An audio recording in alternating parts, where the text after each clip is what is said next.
She didn't notice it happening. It happened incrementally, in small concessions she barely registered at the time. A boundary she let slide because confrontation felt too expensive, an opinion she swallowed because being agreeable seemed easier. A version of herself she performed so consistently that she eventually forgot it was a performance.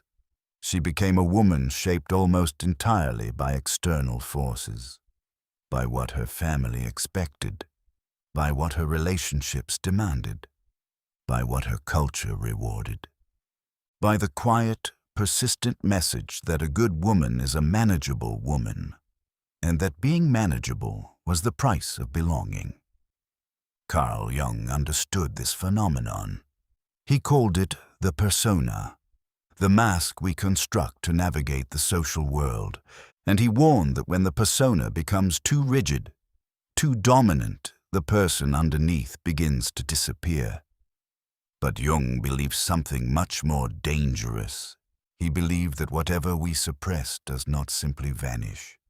It does not dissolve into harmless nothing. It becomes shadow. And from that hidden place, it begins to run our lives without our permission. Imagine a woman who has spent decades being what everyone else needed her to be. She is the one who adjusts, the one who accommodates, the one who reads the room and adapts her energy accordingly. She has become so skilled at this that she can barely tell where the performance ends and the person begins. She is liked, she's approved of, she is safe, and somewhere beneath all of that, she is completely unknown to herself. The tragedy is not that she is being controlled by others. The tragedy is that after enough time, she no longer needs external control at all. She has internalized the surveillance. She polices her own voice before anyone else has the chance to silence it. She shrinks preemptively, anticipating disapproval that may never arrive. This is the deepest form of control. Not the hand that holds you down, but the voice in your own head that tells you to stay down. The voice that sounds like reason. That sounds like maturity. That sounds like being a good person. The dark feminine, when suppressed, does something peculiar. It does not simply wait quietly. It does not resign itself to permanent exile. It simmers beneath the surface, generating a heat the woman herself may not even recognize as her own power trying to return. She may feel it as a restlessness she cannot name, as a resentment toward people who seem to take up space without apology, as an exhaustion that has no clear origin but never seems to lift.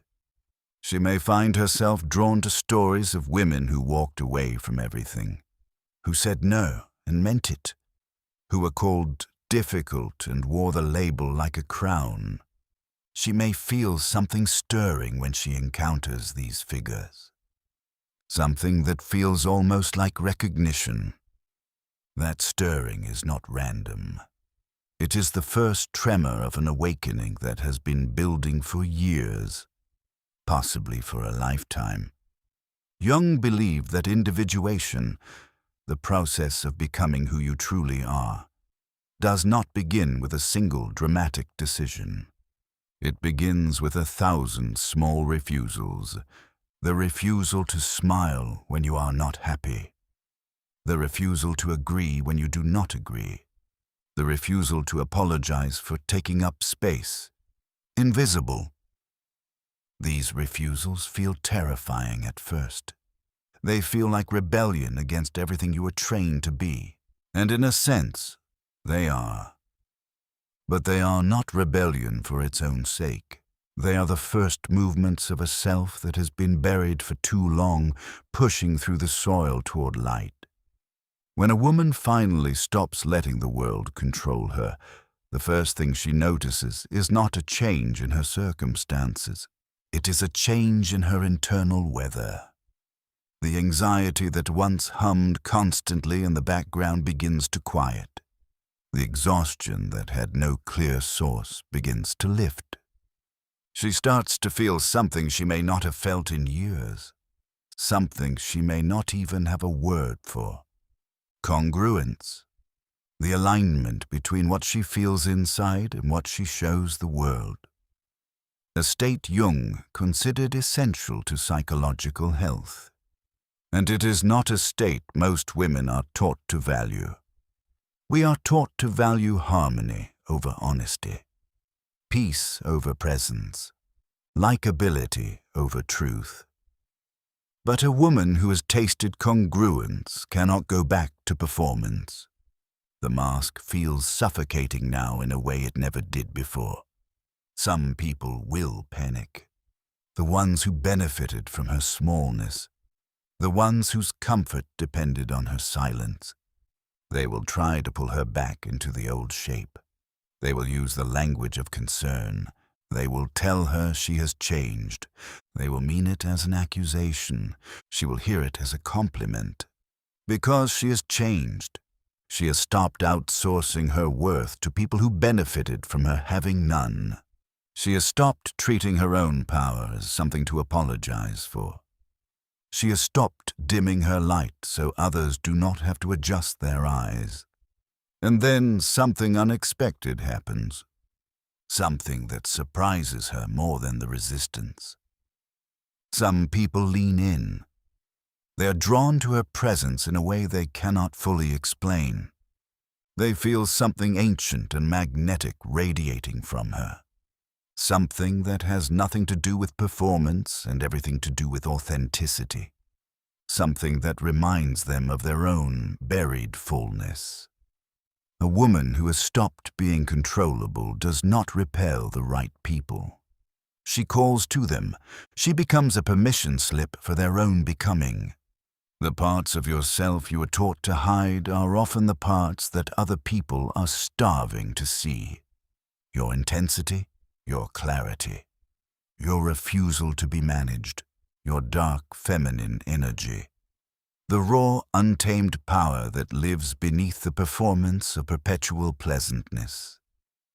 When you hide these parts, you're not just protecting yourself, you're depriving the world of something it desperately needs, a model of what it looks like to be free.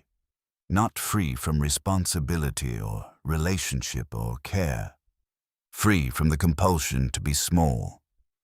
Free from the tyranny of other people's expectations. Free from the exhausting project of making yourself digestible. There is a moment. It may have already happened for you, or it may still be approaching. It is the moment when the cost of being controlled finally exceeds the cost of being seen. When the exhaustion of performing submission becomes heavier than the fear of standing in your own power. When you realize that the people you have been shrinking for have not actually been watching that closely. That the prison you have been living in has had an open door this entire time. Carl Jung once wrote that the privilege of a lifetime is to become who you truly are. It makes it sound like something that happens to you while you wait. Becoming who you truly are is the most demanding work a human being can undertake. It requires you to disappoint people who prefer the old version of you. It requires you to sit with the discomfort of being misunderstood. It requires you to choose yourself over and over in a world that will reward you for choosing anything else. When a woman finally stops letting the world control her, she does not become harder. She does not become cold or closed or unreachable. She becomes sovereign. She becomes the sole authority over her own interior life. She decides what enters and what does not. She decides whose opinion carries weight and whose does not. She decides who she is, moment by moment, without reference to a script written for her by someone else. This is not arrogance. This is not narcissism. This is what psychological adulthood actually looks like. This is individuation. This is the dark feminine, finally integrated, no longer suppressed, no longer leaking through resentment and exhaustion, owned. And perhaps, if you let yourself sit with this truth, you will feel her stirring now.